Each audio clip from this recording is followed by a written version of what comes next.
And are you using any sort of AI for your own workflow to make your life easier? Not at this point. I've been on a few panels to discuss it. I think it's still in a Model T Ford era. It's Mm. still very young, not really developed um, yet. So some technology we help forge the way, and other technologies we wait until they're actually usable. Because one of the things that's going to happen when something's not usable yet or developed yet is it can take you down the wrong garden path. Hmm. It can hurt you. It can stop you from creating the way you should. Yeah, exactly. And is there anything specific you're waiting for AI to be able to do before you start using it? I think that's a long conversation because I was on a panel about it, and Right. different people have different ideas of what that should be from the perspective of, is it your assistant? Is it something that offers ideas? Does it come to its own conclusions? Do you want it to come to its own conclusions? Or do you want it to be like the ultimate assistant? Do you want it to be the assistant it is, Jarvis, I guess is his name, right, in the movie, that assists Iron Man? Is it assisting, it's still Iron Man, but his AI, right, talks to him and gives him advice and tells him things, but the AI is not making a decision. It's the Hmm. ultimate butler. So is it that, right?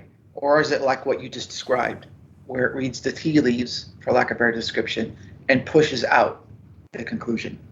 And then there's many shades in between. Hmm. So that's the best way to know how to answer that at this Yeah, I point. mean, yeah, it's a fascinating discussion, and your points are really interesting, actually. Uh, I don't think I haven't I haven't thought about it like that myself. What it should be, but so what's the vibe in the music community then? Like your friends and colleagues, are people embracing one thing more than the other, or where's the what's the status, for lack of a better word? Well, I think there's a lot of noise around Dolby Atmos, and Right. I think it's a subject I kind of want to stay away from a little bit because I would say it's 50-50. I see 50% of the people that really like it, and I see 50% of the people that are not are angry about it. They don't like it. I see both sides. Hmm. Um, and they see it, they're unhappy or very positive about it for different reasons. Why are they not happy about it? They don't like their content being altered. That's the biggest complaint I hear. What was that? The content beat?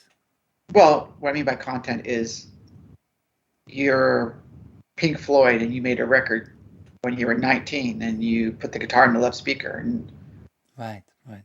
Andrew Ships comes along and decides he's going to put it in the right speaker. Well, that's not what was done. And who are you? Hmm. Who says that you're the right guy to actually alter my thing? And they'll say they're not altering it, but they will. And then the other element that needs to be watched over. And by the way, that's not a chop of Dolby Atmos, right? This is just I'm answering your question. What have I heard? That's what I've been hearing on the street. Second Mm-hmm. thing I've been hearing on the street is people's obsession with the fact that they have multiple places they can put things. So what transpires is you lose the focus on the heart of the matter because you're too busy with the accoutrements. And then if you're not careful, the accoutrements take away from the root. Hmm. So again, not criticizing, but saying it's like any technology that's substantial like that comes along. It has its plus and minuses until it gets its legs.